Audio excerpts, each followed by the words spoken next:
right. who, been divorced a lot or whatever. I mean, I don't judge that. I'm friends with Al Sharpton, okay? So obviously I'm very tolerant of that.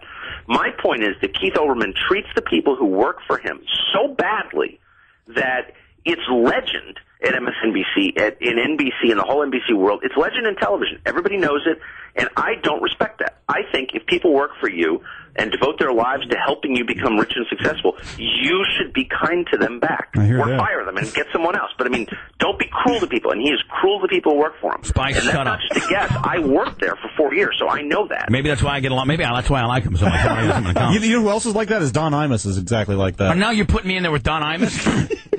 I'm just stating the fact. I mean, Don Imus is miserable to people who work for him. Now, Tucker, let me ask you a question. Don Imus was miserable. And by the way, I stood up for Contessa Brewer, who he was saying, Contessa Brewer is a fat ass. He was being rude to Contessa Brewer, and I stood up for Contessa Brewer, and he flipped out so completely on me, hung up on me on his show. And, none of the other people who went on this parade of cowards who went on his show every day ever had the stones to stand up to him, but I did. Obviously, he's highly retarded, but how could you ever say she had a fat ass, and how could you ever speak a bad word about my Contessa Brewer? Well, that's how I feel about it. I mean, I don't like attacking women. I like women, actually, a lot, and I do too. I don't like making fun of their appearances. Does Contessa Brewer know that I have a solid crush on her?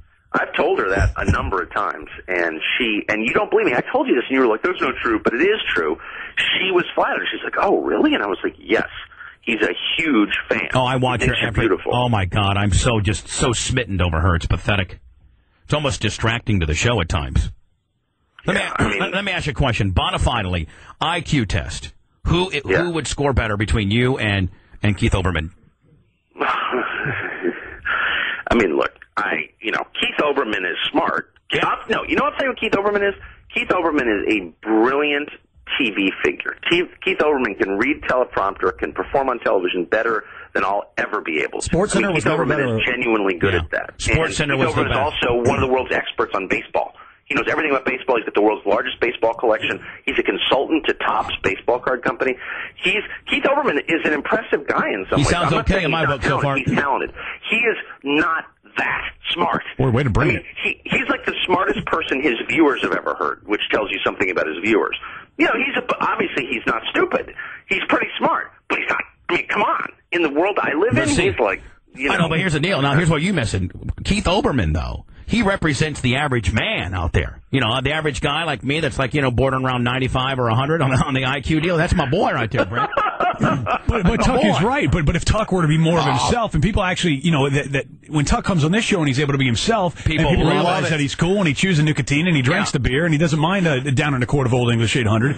That's what people like. Tucker, hold on, Tucker. I do mind down in a quart of OE 800. I grew up on that. That was the official beer of La Jolla, California. Exactly. You got to listen to me, and I told this to Brent and to Spice today, and I mean this, and I don't think I think that you're like so insecure and down on yourself that it sometimes becomes a problem because, honest to God, Tucker, our show, well, take Canada out of the mix, less Canada, you are the most popular person that we have on. People love you.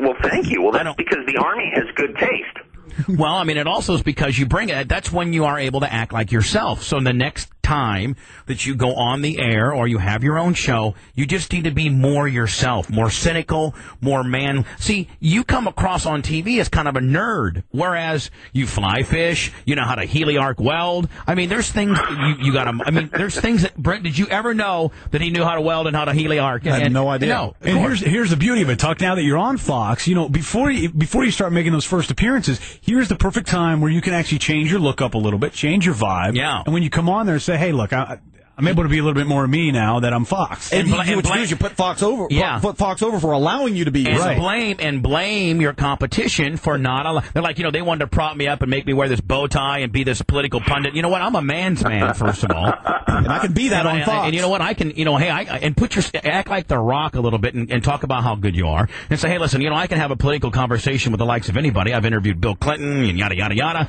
But you know what? Hey, I'm also going fly fishing and I used to smoke Marlboro Reds. And right in the middle of the interview, just just take out a pack of Nicorette, and when the host goes, what are you doing? Be like, I'm chewing some Nicorette. See, Tucker, what you don't realize is that you're a big man. You're 6'3", 6'4". And, wait, hold on. Nicorette, I don't think that qualifies as manly, does it? No, it counts. It counts. There's so many men that want to quit smoking. Well, the first thing he needs to do is he needs to cut the hair. We need to do something with that Poindexter haircut of his. You're going to need short hair? Well, I think you need more manly hair. Okay. No, because I can't because that's my strength, my hair. Okay, well then you don't keep arguing with me. That was Blago's strength too, but Blagojevich got kind of hemmed up on his hair too. And this Fox gig will go as well as the MSNBC one did. You've already said that we know what we're talking about.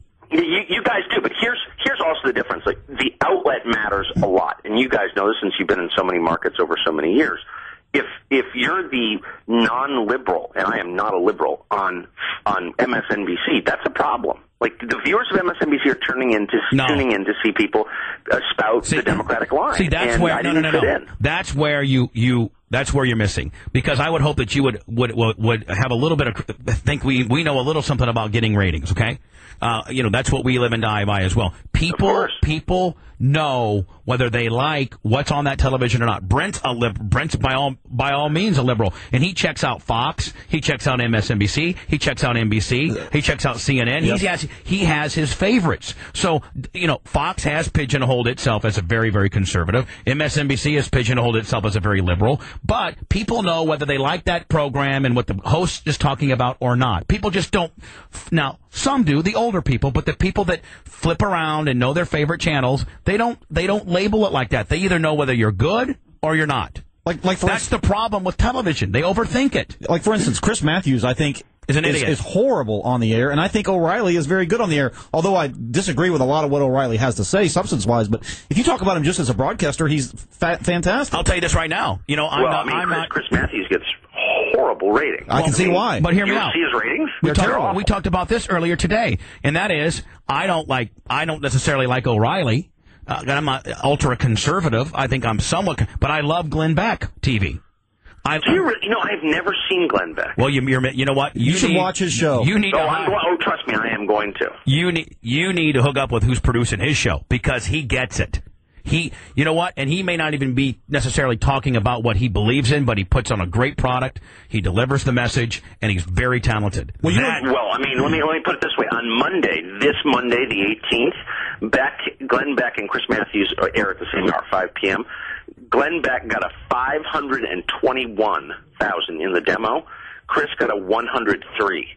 And now on DirecTV, so Beck beat him by more than 5 times. And we got over 1 million listening to us every day, Brent. And we don't even get, we're not even considered, big time. On DirecTV. Why is that? Because nobody respects radio. Nobody respects radio. Why? Because we don't have a camera in our face. Yeah, over 1 million a day. And if you take our web impressions, and 4 million a week. Anyway, it doesn't matter. I could care less. On DirecTV, they can show you now every category, but they have an all category, like what all DirecTV users are watching, the top 5 shows that DirecTV users are watching, and at 5 o'clock every day, I love looking at this, it's Glenn Beck at 5 o'clock every day. If you look at all the shows that everyone on DirecTV is watching at that time at 5 o'clock, it's always Glenn Beck's number 1. If there's one guy in TV right now, since you hate Oberman, if there's one guy in TV, my friend, that's got it dialed in right now and gets it, it would be him, Glenn Beck, by far. That's so interesting. My sister-in-law, who has excellent judgment, lives in Philadelphia, loves Glenn Beck. She called me about 5 years ago. I'd never heard of Glenn Beck. 4 years ago. And he was on the radio in Philadelphia, and she said, there's something about